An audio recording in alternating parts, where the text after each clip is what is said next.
আসসালামু আলাইকুম। Hello everyone. আশা করি সকলে ভালো আছেন। আমার চ্যানেলের নতুন একটি রেসিপিতে আপনাদের সবাইকে স্বাগত জানাচ্ছি।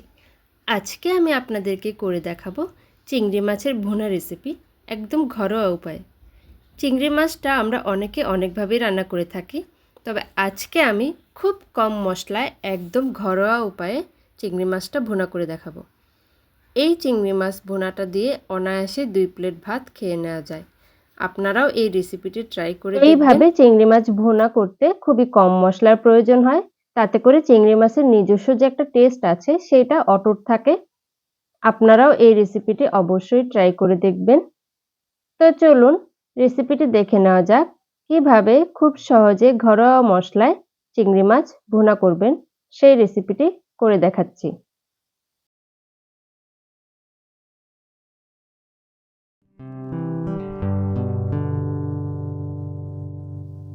চিংড়ি মাছ ভুনা করার জন্য প্রথমে এখানে আমি নিয়ে নিয়েছি বড় বড় কিছু চিংড়ি মাছ। এগুলোকে ভালোভাবে ধুয়ে নিয়েছি।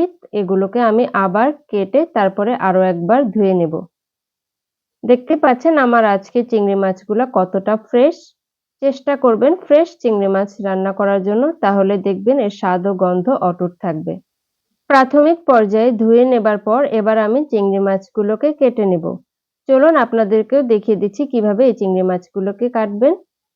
প্রথমে আমি এই চিংড়ি মাছের মাথার অংশটা কেটে এর খোলসটা ফেলে দিয়ে মাথায় যে ময়লাগুলো থাকে সেগুলোকে বের করে নেব। চিংড়ি মাছ কাটা অত্যন্ত সহজ। এটিতে বেশি সময় লাগে না যেহেতু এটি আঁশমুক্ত।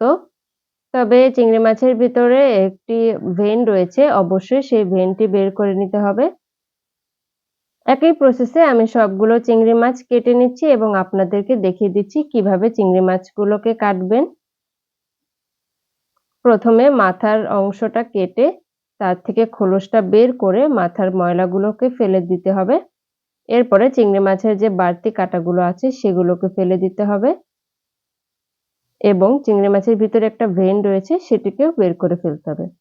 দেখতে পাচ্ছেন আমার মাছগুলো কাটা হয়ে গিয়েছে। এখন আমি পরিষ্কার পানি দিয়ে এগুলোকে ভালোভাবে ধুয়ে নিয়েছি।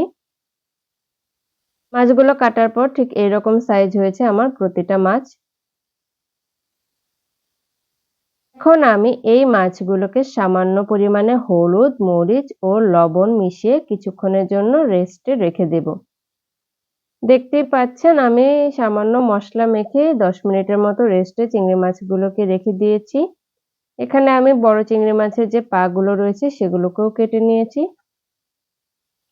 এ পর্যায়ে আমি চিংড়ি মাছগুলোকে ভেজে নেব। ভেজে নেওয়ার জন্য এখানে একটা পরিষ্কার পাত্রে আমি রান্নার সয়াবিন তেল দিয়ে দিচ্ছি পরিমাণ মতো। তেলটা গরম হয়ে এলে একে একে আমি চিংড়ি মাছগুলোকে অ্যাড করে দিচ্ছি। চিংড়ি মাছ কম বেশি সবারই আমাদের অনেক প্রিয় একটি খাবার। এটি একটি জনপ্রিয় খাবার আর এইভাবে চিংড়ি মাছ ভুনা করলে দেখবেন 1 প্লেট ভাত অনায়াসেই খেয়ে নেওয়া যায় শুধুমাত্র এই চিংড়ি মাছ ভুনা দিয়েই। আমার আজকের রেসিপিটি ফলো করে আপনারাও বাসায় ট্রাই করে দেখবেন। এখানে চিংড়ি মাছগুলোকে বেশি ভাজার প্রয়োজন নেই। আমি উল্টে পাল্টে চিংড়ি মাছগুলোকে কয়েক মিনিটের মতো ভেজে নেব। চিংড়ি মাছটা ভেজে রান্না করলে খেতে অনেকটা সুস্বাদু হয়, সেজন্য আমি চিংড়ি মাছগুলোকে ভেজে নিচ্ছি। এখানে এক পাশ 1 মিনিটের মতো ভাজা হয়ে গেলে আমি চিংড়ি মাছগুলোকে উল্টে দিচ্ছি অপর পাশটি ভেজে নেওয়ার জন্য। একইভাবে চিংড়ি মাছের এই পাশটিও আমি 1 মিনিটের মতো ভেজে নেব। চিংড়ি মাছটিকে বেশি ভাজার প্রয়োজন নাই, জাস্ট চিংড়ি মাছের কালারটা গোল্ডেন ব্রাউন হওয়া পর্যন্ত ভাজলেই চলবে, যেহেতু এটিকে আবার আমরা রান্না করব। দেখতেই পাচ্ছেন আমি কিভাবে চিংড়ি মাছগুলোকে উল্টে দিচ্ছি। একইভাবে আমি এই পাশটিকেও প্রায় 1 মিনিটের মতো ভেজে নেব। এর বেশি পরিমাণ ভাজার প্রয়োজন নেই, জাস্ট চিংড়ি মাছের কালারটা গোল্ডেন ব্রাউন আসা পর্যন্ত ভেজে নেব। এরপর আমি মূল রান্নায় চলে যাচ্ছি। এখানে আমি একটি পরিষ্কার প্যানে পর্যাপ্ত পরিমাণে রান্নার সয়াবিন তেল দিয়ে দিয়েছি। তেলটা গরম হয়ে এলে এরপর আমি এখানে দিয়ে দিব প্রায় 5টি মাঝারি সাইজের পেঁয়াজ কুচি।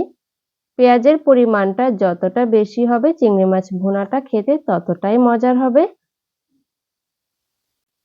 পেঁয়াজটাকে কিন্তু লালচে করে এখানে ভাজার কোনো প্রয়োজন নেই, তবে সামান্য সেদ্ধ হওয়া পর্যন্ত পেঁয়াজটাকে অবশ্যই ভেজে নিতে হবে। আমি পেঁয়াজটাকে সামান্য সময় ধরে নেড়েচেড়ে সামান্য ভেজে নিচ্ছি। এই পেঁয়াজটিকে এখন আমরা ভুনে নেব।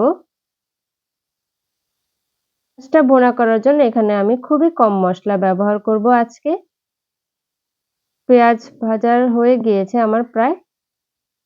দেখতেই পাচ্ছেন আমার পেঁয়াজের কালারটা কেমন হয়ে এসেছে। এবার আমি সেই শুকনো গুঁড়ো মসলাগুলো দিয়ে দিচ্ছি। এখানে আমি দিয়ে দিচ্ছি স্বাদমতো লবণ।